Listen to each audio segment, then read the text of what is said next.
Entrepreneur and thought leader dissects the essence of accountability in entrepreneurship. Rhett's journey is a testament to the transformational power of taking accountable actions. As a seasoned entrepreneur, Rhett has honed his ability to systematically gather feedback and convert it into actionable insights. His extensive experience provides a unique perspective on how accountability translates into tangible results. During this session, we will explore the metrics that matter, understanding valuable feedback amidst the noise, and how accountable actions can reshape your quarterly objectives. Rhett will also share the strategies he's employed to foster a culture of responsibility within organizations. Rhett Power is your guide to navigating the intricate landscape of entrepreneurship through accountable actions and impactful feedback. Okay, so let's hop right into it. We will first, actually, before we get into accountability and what that means and how you define it, I'd like to know a little bit about why you became so driven on accountability. Like, what led to this point in your career? Yeah, I mean, that's a great question. And, first off, accountability is a scary word for most people, right? And most of us associate accountability in this negative way because somewhere along, probably in our childhood or early adulthood, somebody said to us, "Oh, you've got to be held accountable for that," and it usually around a mistake that we made, or maybe we did something wrong and we got in trouble for it, and somebody said, "Oh, you've got to be held accountable." It's never said when we do something good, right? I've never heard it in the context of, "Oh, you got to be held accountable because you did that really great." And so my mission is to really change the conversation about what accountability really means and how it's really seen. And I believe accountability is your X factor. And I've just seen it. I think it can be the thing that really sets you apart from any other leader, any other business. And I'm driven by accountability because I've seen it work time and time and time again. A good accountability system, a good accountable culture in an organization really sets you apart, and it really helps you hit levels of success that most companies don't get to. And it's really the hallmark. If you broke down really successful companies, at the heart of what they do is they've got good accountability systems, and thus they have actually a really good culture. Now you can take this way too far. Obviously, you can micromanage people, you can press on people really hard, but that's not what I'm talking about. I'm talking about a system that and a culture in your business that is fair, that is equitable, that is transparent, that is communicable, or communicative, and I talk a lot about, with my friend Ryan Berman, we talk about a watch your back culture versus a got your back culture. I like that. That's really catchy. When you have, and the other thing is interesting about accountability is when you look at a championship team, whether in whatever sport or whatever you're talking about, like they're highly accountable to each other, and they're highly accountable to the team, and they don't make unforced errors. They don't make these like basic mistakes that kill a lot of organizations and a lot of teams. So that's why I'm driven by it, because I've just seen it work. I've had it work in my own company. And in my own life, I look at it like this. The three companies that I've had that were really successful, we had a high degree of accountability in the organization, and we had a high degree of accountability to each other. And the three that I started where I didn't have the best teams, and for some reason the dynamic in the team wasn't great, those businesses failed. And so I just look at and I look at the companies that we work with now, and to me, that's why I'm so driven by accountability, because I think it's the starting point. We're talking a lot today about culture and all these other things, and but I think it's the starting point for building a really good company and a really good organization, and actually in helping you be a metrics driven organization too. I think it's really, really important. I think it's the starting point for really everything. Yeah. So you mentioned a lot of really interesting points that I want to touch on. So I want to start first with I use the term accountability and responsibility kind of interchangeably. I wonder, am I flawed to think that, or is that sort of how you're defining accountability, or is there a difference that any leader should know in those two terms, especially when it comes to business, obviously? Yeah, no, there's a difference. A responsibility to me, in the way I view this sort of topic, a lot of people confuse it. A lot of people sort of use them interchangeably, but they are different.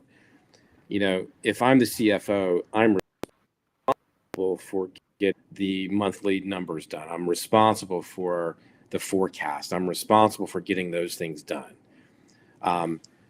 If I'm the CFO, I'm also accountable for the difference is I'm accountable for the overall health of the organization, right? Along with the CEO and COO, right? The C staff. So accountability is more about ownership, right? Accountability is more about believership, owning the results, owning the decisions, owning the results. It's about feeling. It's more, to me, it's more of a value. Accountability is more of a value system and more of a value than it is. I'm responsible for getting the sales numbers. I'm responsible. Like sort of checking off the marks of what your role is. Got it. Right.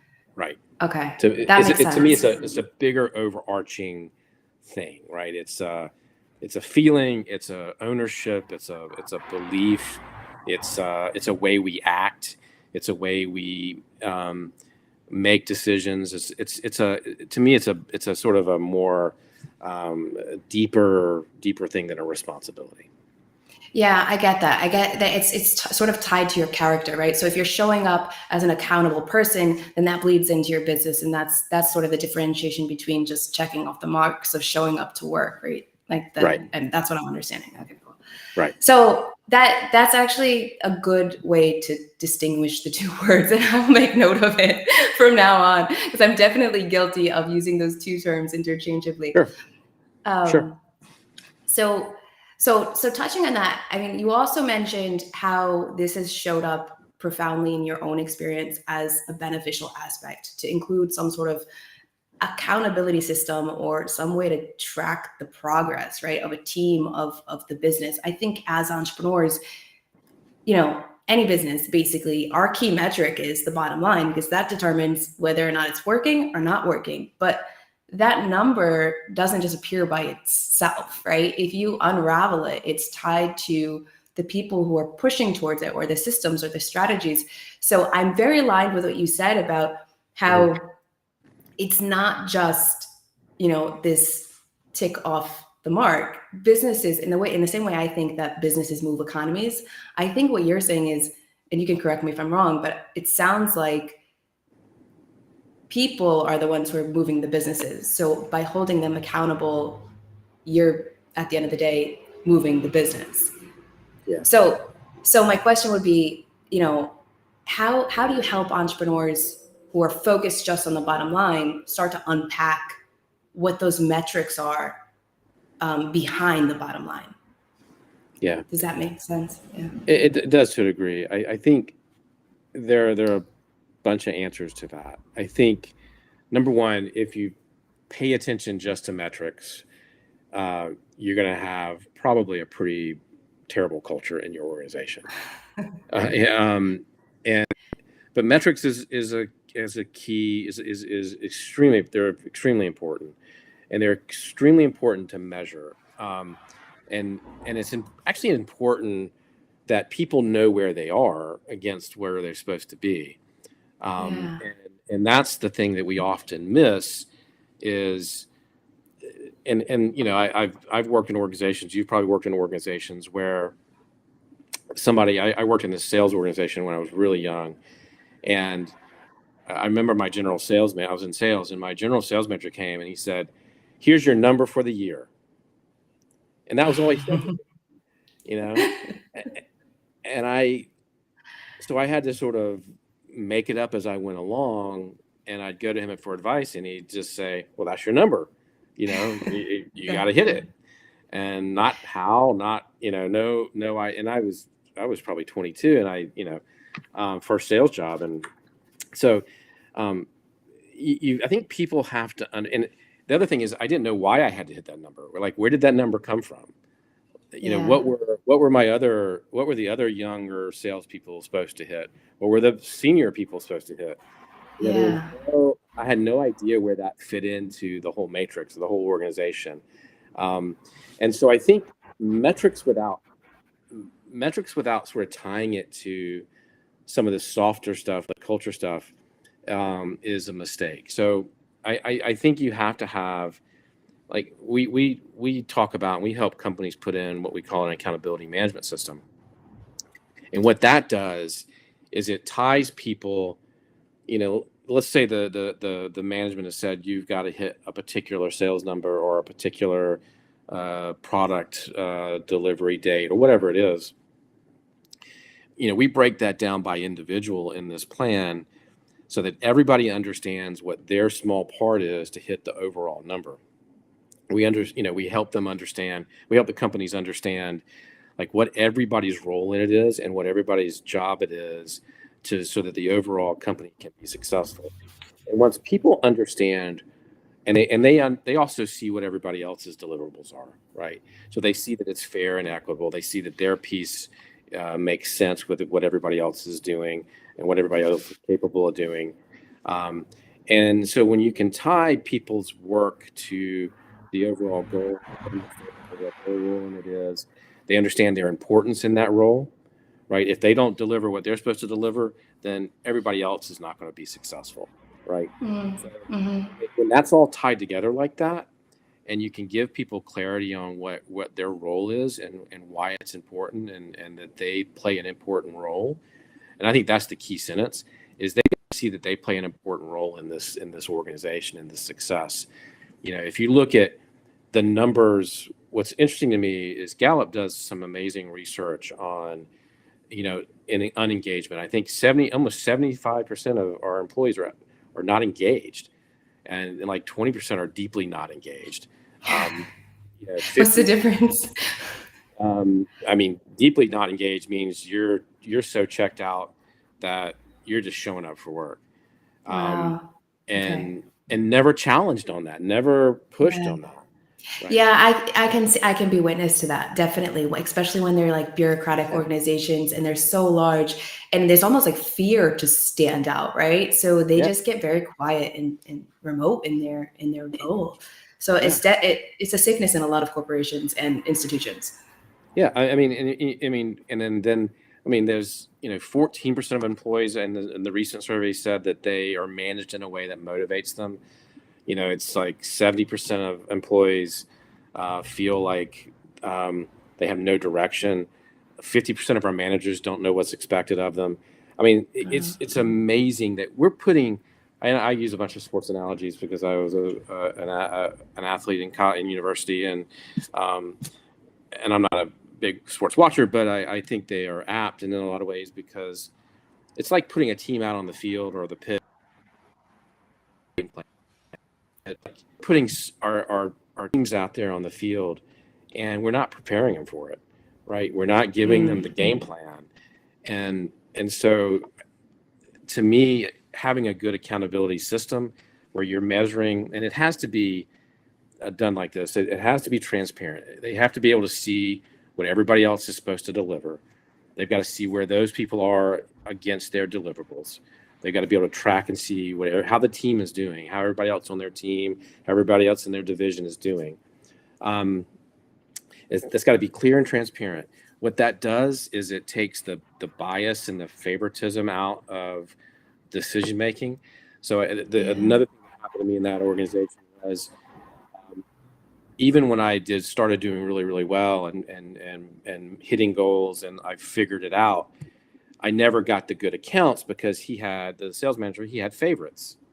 Right. And so whenever there was a house account or a new account that came in, he would hand it to his favorite people and didn't give us, any of that sort of, we had to continue to stay out on the street and fight.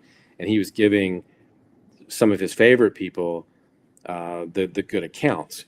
And so that just kills culture. And it happens a lot. People get raises and promotions. I mean, we've all seen it. somebody Yeah. that was a jerk got that promotion because they were a favorite of the manager or the director or whatever. So a good accountability system takes the favorites out because it shows what people are doing and actually doing. It shows actual results. Yeah. I And think, sorry, go ahead. no. So I think, accountability system where you're looking at it every week, you're tracking progress every week, you're measuring against the metrics. So, how am I doing this week versus what I'm supposed to, the target I'm supposed to be hitting? You're tracking this metrics every week, and you're having a sales meeting or a meeting within your organization to track that progress every week. Right. So weekly tracking meetings. And it makes 100%. And it makes our general meetings more productive. It makes our general meetings more focused.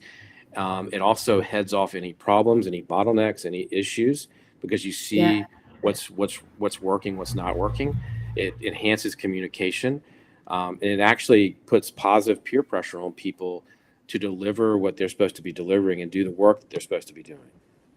Yeah, I think I mean, it's multifaceted, like Swiss Army knife almost, because you have, as an employee, by setting up these sort of benchmarks, you're able to see where you are in the organization and or you should shift, or if you'd be better suited in another place. Like I know a lot of people enter into an organization and they don't even know the other opportunities that are there, like in something like Apple, but they have so many cross departments that you could shift in and out of. So this is a really good tool for an organization to use to not only measure their employees, but for their employees to navigate the culture. So it's almost like, instead of doing this top-down approach, by having these accountability systems, you've opened it up to like this collaborative way of working together towards the same goal, which is really interesting. And I get why that's related back to sports 100%.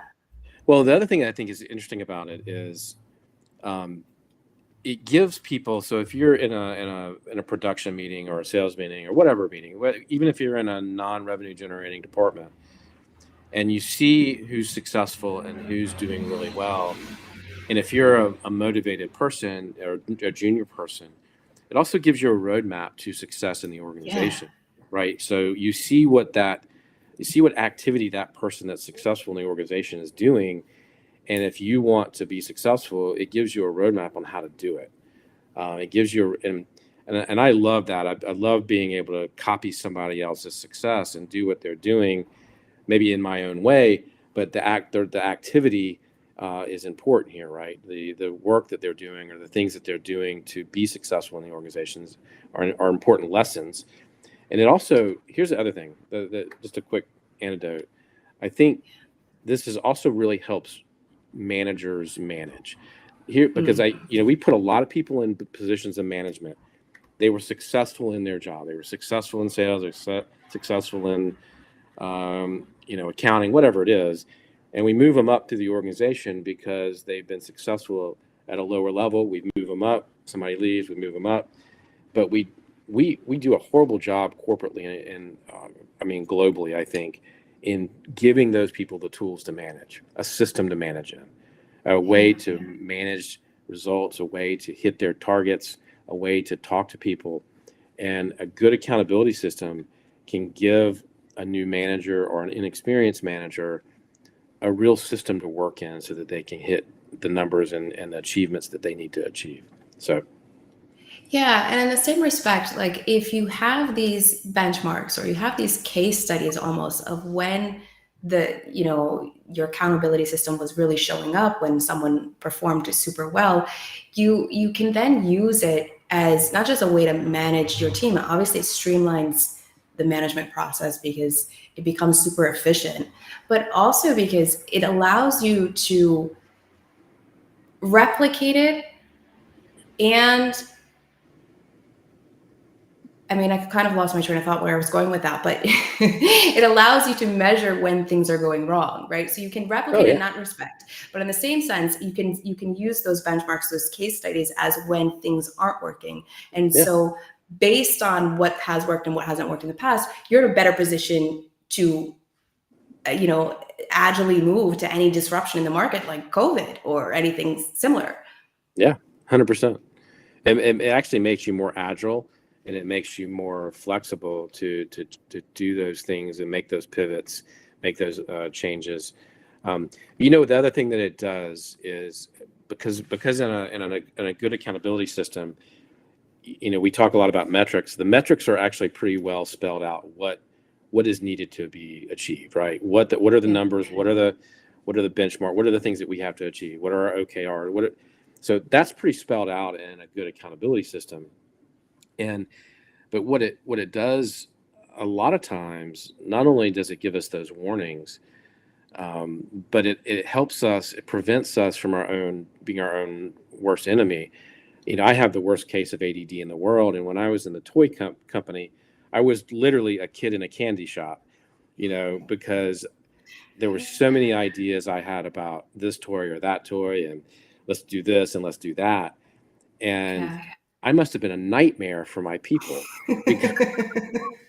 because we decide on this toy, and then I'd go to some show or some event, or I'd talk to somebody at Toys R Us, and they say, well, we want this, we want to do this, and I'd come back, and that was the new focus. And a good accountability system protects and gives the team a real focus, and it stops people like me from having all these bright shiny objects that I want to bring in and new changes that I want to make every day.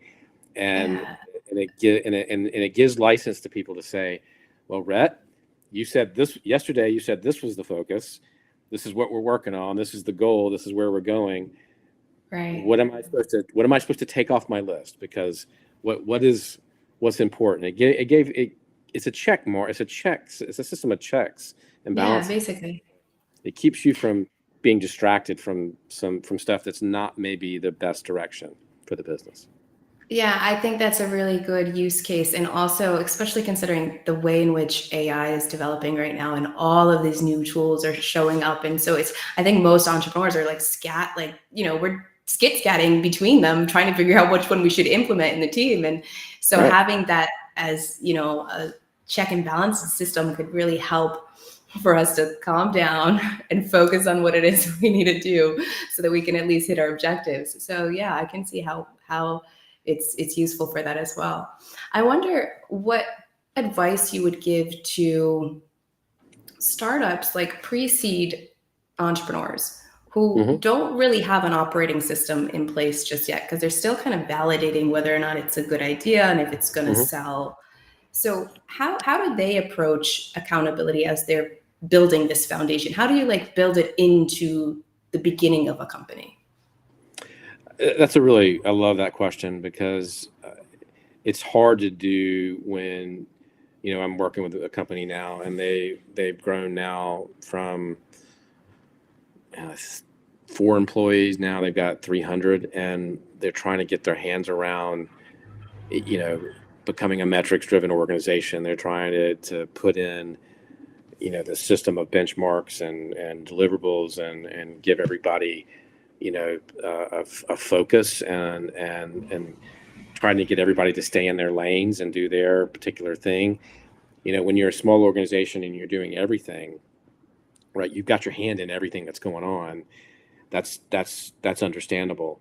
But now that there are 300 people in the organization, they can't be all over the place, right? People have to focus on what they were hired to focus on and what they were hired to do. It doesn't mean that there's not collaboration across, swim lanes or across verticals, but at the same time, you can't have your,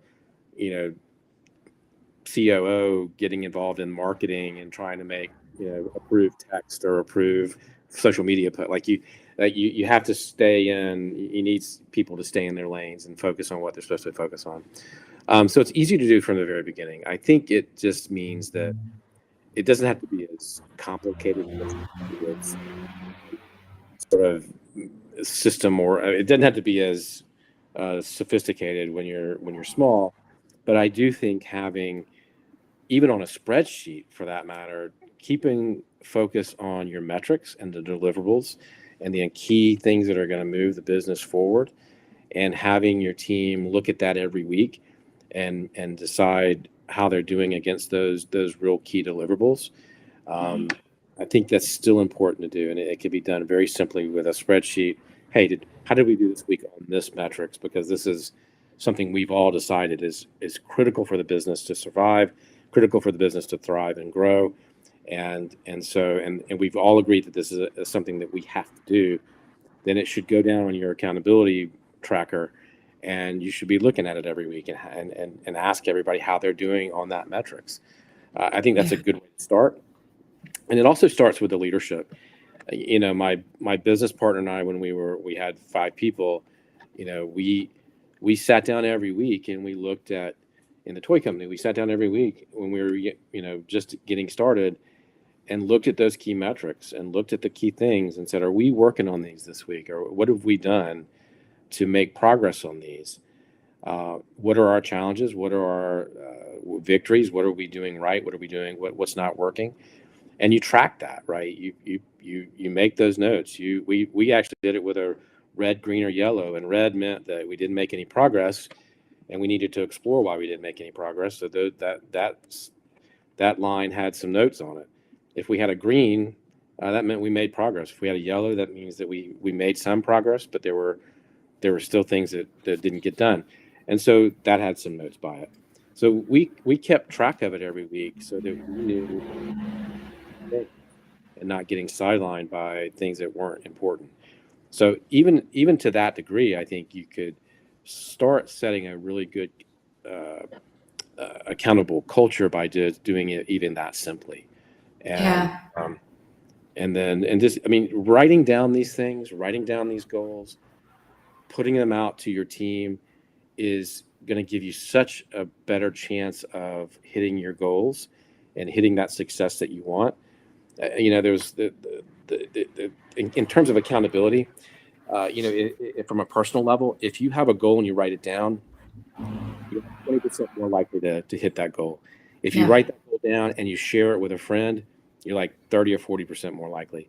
If you write it down and you tell the friend you've written it down, you show them and you say, I'm going to do this and I want you to ask me about it and push me on it, you're like 75 or 80% more likely to hit that goal and that target or whatever it is you want to go do. So the more you write these things down, you tell people to push you on them and hold you accountable to them, and the more you put that out into the world and you have your teams do that, the more likely you are to hit those targets. That goes from a personal standpoint and it goes towards your business. The more that you have buy-in on those and you have people push you on those, the more likely you are to hit them. Yeah, that makes a lot of sense. And okay, so I sort of have you nestled in my archive, right? My brain. And every time I think of your interpretation of accountability, I think like my automatic visual association is the rugby scrum huddle. Yeah. I don't I don't think it's an accurate metaphor because I don't play the sport, but just the idea of like, having this huddle together, and obviously if someone falls, like the weight of the other person could pull the team down or vice versa. There's like this two-way communication. But then when I looked it up, so I was like, I don't think that's the right metaphor to use. I realized that they don't track the progress of the ball. They track the progress of the player, which makes it Yeah. different from American football. And I was like, that is actually a very accurate metaphor because he's all about building up the people and and the way optimizing the people in the organization through accountability. And so as your people raise up through this system, your business obviously and your results will. So yeah, Yeah. I mean, that's just like I've got it nestled. Rhett It's, Power. I've come to the Rugby conclusion scrum. that our job is leaders is about human optimization, Yeah. right? It really is. It's about getting our people to be at their optimum. And that means now as leaders, I mean, leadership is so much harder today, I think. Um, Mm. but it's about making sure that there's harmony in their lives. Like it is caring about their wellness and their well-being and their engagement and how I think the more they believe in you as a leader, the more they believe in the organization, they believe in the purpose, they believe in their part in it, the Yeah. better your team is going to be, right? So I think it comes down to it ultimately comes down to believership and do they believe in what they're doing? And that's something that we don't do really well in a lot of companies. Most companies, we focus on those solely on those metrics and those deliverables, and we say go out and do them, but that's not enough now. It's just not enough. Yeah, I couldn't agree more. So let me ask you this, or let's share with the audience. What are you doing now? Where can they find you? How can they start to implement all of this accountability, knowledge, coaching? Yeah, well, thank you. Look, you can do this on your own. This is you can take a spreadsheet, track your metrics, track your people. Have your team sit down every week and track their metrics and see how they're doing against what they're supposed to deliver. That's a really simple way to do it. You can create your own accountability system that fits your organization. Obviously, we're here to help. I run Accountability Inc., which does two things. We're a leadership optimization firm, and that means we coach, we do team coaching, we do executive coaching, but we also help put in the accountability management system into your organization. And we've done that from small startups to organizations with 8,000 people. A system like ours it was put in at Ford Motor Company by one of my mentors, Alan Mulally. So it's worked at Ford Motor Company. It's worked at the smallest startup, and we can help you do that too. You can find me at Rhett Power on LinkedIn. You can look up. I write for Forbes, and so you can read my Forbes work. I write for Rolling Stone. You can find some work there too. And so you can find me really, if you just type in Rhett Power in Google, you can find me. But we're also at accountabilityinc.io. Very nice. So also a couple things before we wrap up. Rhett has been generous enough with his time to be on the show, but also he is allowing you guys to get a sneak peek at his next book, which I'll let you introduce because I don't know even anything about it, but I'm excited for it. Yeah, I'm excited to get people's feedback. I would just say, hey, this hasn't gone to the publisher yet. So read it, send us feedback. I'd love to hear your opinion. It's about self-talk, and it's about, we all have this monster in our mind that leads to making decisions based on fear and self-doubt and self-limiting beliefs. And this book is about how do you manage that, how you recognize it, how you stop it and reframe issues in a more positive, more productive way. And I'm really excited about this book because I think everybody suffers from at some point in their lives, this self-doubt, right? This imposter syndrome, or this doubt that we are not good enough, smart enough to be where we are, to be on the field that we're on. And so and some of us suffer more from it than others, but I think this book will help a lot of people understand how that self-talk really impacts their performance and their success. Yeah, that's great. I couldn't agree more. I think it's really important for entrepreneurs, especially as you're navigating any obstacle that comes up. It's just like a huge hit to wait, should I be doing this? Should I not be doing this? And so, yeah, I'm excited to read it, and I'll definitely give you feedback. And I will just say it's a draft, so be kind. We're not quite finished with it yet, but I do want to get good feedback. And good recommendations. So be a little kind, but it is still a draft. So Yeah, we'll keep it in mind. I'm sure it's fine as is, but we'll definitely keep that in mind. Obviously, audience, please just keep it under wraps out of respect, right? Be accountable for that, please. And then last thing, I do have a surprise question. And there's kind of a catch to it. Okay. So I'll ask you the question, but the answer is only going to be exposed to VIP members. So if you want to know the answer, you got to get to VIP. So VIP goes for $47.99. You can click the link or go ahead and QR code it, whatever you're supposed to do. But you do get backstage access with the speakers, and you also get to interact with them live and ask them any pressing questions that you might have. So it's a good one. But this one is kind of a game, and I've debated about doing this, but my husband was like, go for it. So without self-doubt, I'm going for it. Go for it. I love it. Okay. So my mission is to encourage other entrepreneurs to network more, because I really believe that will that rises you up, right? That raises the level to everything, to the whole world. Because if you're doing better, your business is doing better, so the economy is doing better. So this is my mission, right? Okay. And I'm doing this in two ways. One, through the show, and the second one is through demonstrating, testing this theory of 6 degrees of separation. Okay. So I'm asking all my speakers, I have a mission in 90 days to have a conversation with Elon Musk. So Okay. my question, the big surprise question, which I'm trying to like set you up for so you can prepare for it. Who in your context do you have that you could call today who might be able to put me in touch with Elon Musk? You want a name? You can share contact information. You could call them. You could put me in touch or do an introduction, whatever you feel comfortable with. Okay. But yeah, the mission is let's get Elon Musk on the next series of shows, which is going to be about risk. So climate risk and AI risk. Okay. I've got a few people. So Yeah? Okay. Yeah. So do we save it for VIP? Sure. Okay. So you can set them up and prepare them too for the call. Yeah, I have to set them up before I. Yeah, I get it. You got to maintain your network and your relationships. Yeah. Relationships are key. You have to be accountable to the people. Got it. Yeah. Oh, well, it was a pleasure. I won't blindside them with that. Yeah. I got it. So it was a pleasure, honestly, Rhett. Thank you for your time. You're extremely generous, going out on a leap of faith with Gain Global Economic Advisory Network and taking this on.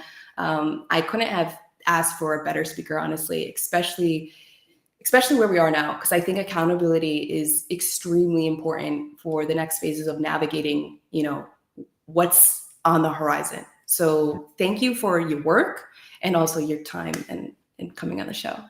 Happy to do it. Happy to help you in any way I can. I think what you're doing is really important. Thank you. I appreciate it. You're welcome. Bye.